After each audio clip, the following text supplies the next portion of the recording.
안녕하십니까. 기름평TV 12번째 방송을 시작하겠습니다. 제가 지난 시간에 한국에 와서 지은 죄에 대해서 말씀드렸는데, 질병이란 하나님의 징계를 받고 나서는 제가 지난날 지었던 죄들이 생각나기 시작했습니다. 예를 들면 제가 미국에서 한국 오기 전에 제가 영혼이 있다는 걸 깨닫고 뜨거웠기 때문에 교회에서 집사가 되고 한국 유학생의 회장도 되었습니다. 근데 그때 제가 출석하는 교회에 분란이 생겼습니다. 분란이 생겨서 교회가 둘로 나누어지고, 또 나누어진 교회에서 다시 목사님께서 홧김에 설교 시간에 사표를 내겠다 하고 예배 후에 자신의 사표에 대해서 논의하라고 했습니다. 그래서 예배 후에 성도님 집에 모여서 목사님의 사표에 대해서 회의를 했습니다. 그때 제가 목사님의 사표를 수리하자고 말했고, 결국 목사님의 사표는 수리되고 그 전에 나누어졌던 두 교회는 하나로 합쳤습니다.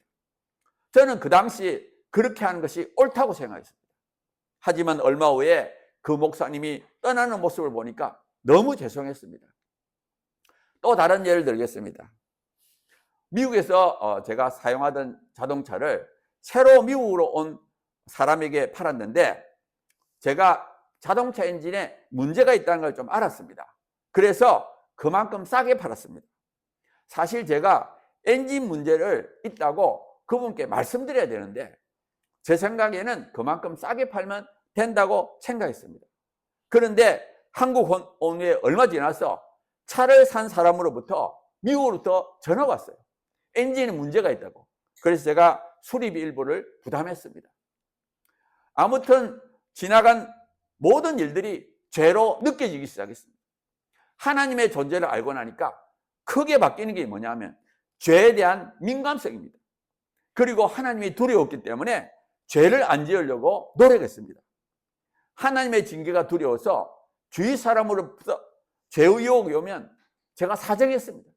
죄를 지으면 하나님부터 징계를 받기 때문에 할 수 없다고 사정을 했습니다. 그로 인하여 제가 조금씩 죄에서 벗어나는 사람이 되었습니다. 제가 이제부터는 정직하게 살았던 예를 몇 가지 소개하겠습니다. 한 번은 중고 자동차를 샀는데 그리고 나서 보험을 들었는데, 보험 하시는 분이 자기가 대신 자동차를 등록해 주겠다는 거예요.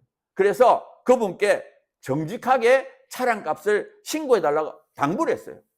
근데 이분이 직접 등록하지 않고 또 다른 분에게 등록을 부탁했고, 그 사람은 세금을 적게 낸다고 차량 값을 적게 신고했습니다. 제가 그 사실을 알고 나서 차량 등록소에 전화를 했습니다. 제가 차량 값을 적게 신고해서 다시 등록하고 싶다고 전화했습니다. 그러니까 전화 받는 분이 안 된다고 하는 거예요.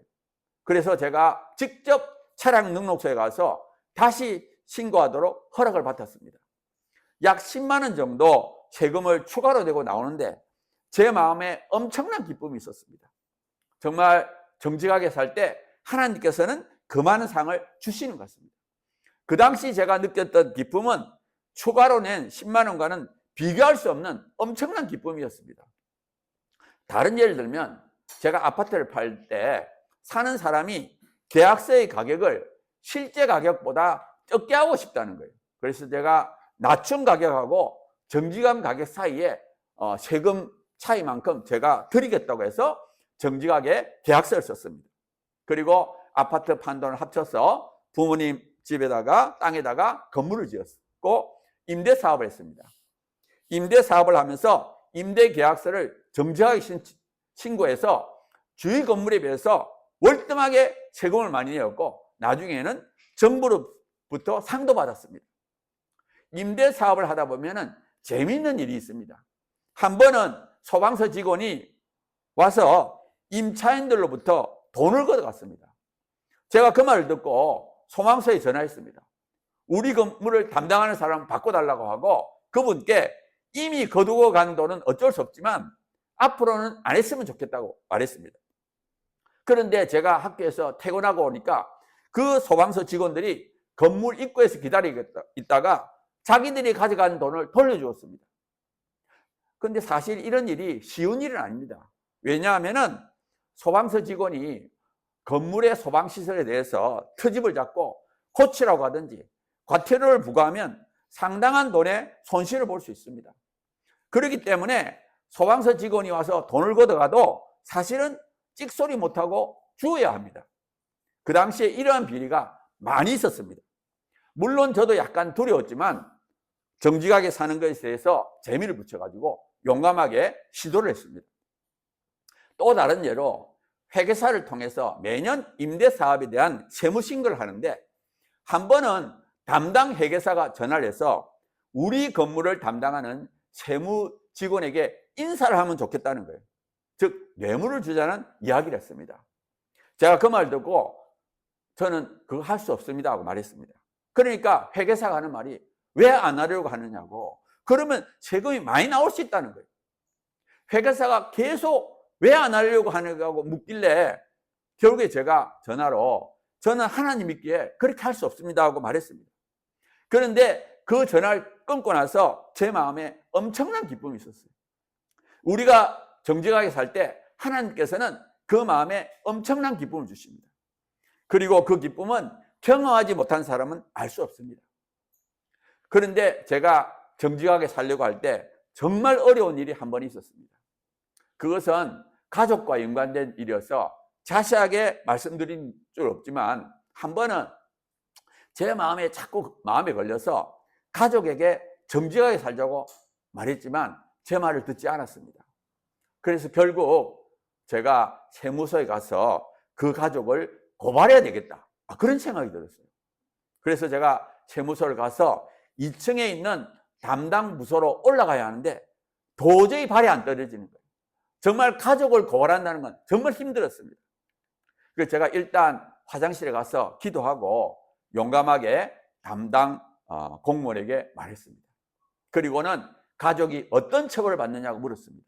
그러니까 담당자가 형사처벌은 아니고 돈만 더 내면 된다고 했습니다. 근데 사실 이게 분수령이 되었어요. 그날 이후로 가족으로부터 죄 의혹은 오지 않았습니다. 가족들에게 저 사람은 죄를 짓지 않으려고 한다는 그 생각을 각인하게 만들었습니다.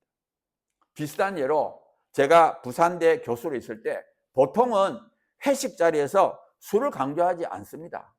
그런데 한 번은 가장 원로가 되신 교수님께서 저를 혼내려고 작정했는지 그날은 작심하고 술잔을 돌리며 술을 마시도록 강요를 했습니다. 정말 그날 어려웠지만 끝까지 마시지 않아가지고 그날 이후로 술 문제가 생기지 않았습니다. 이처럼 어떤 일이 이루어지려면 한 번은 홍역을 치르는 것 같습니다. 오늘은 제가 여기까지 방송하겠습니다. 구독과 좋아요 부탁드립니다. 감사합니다.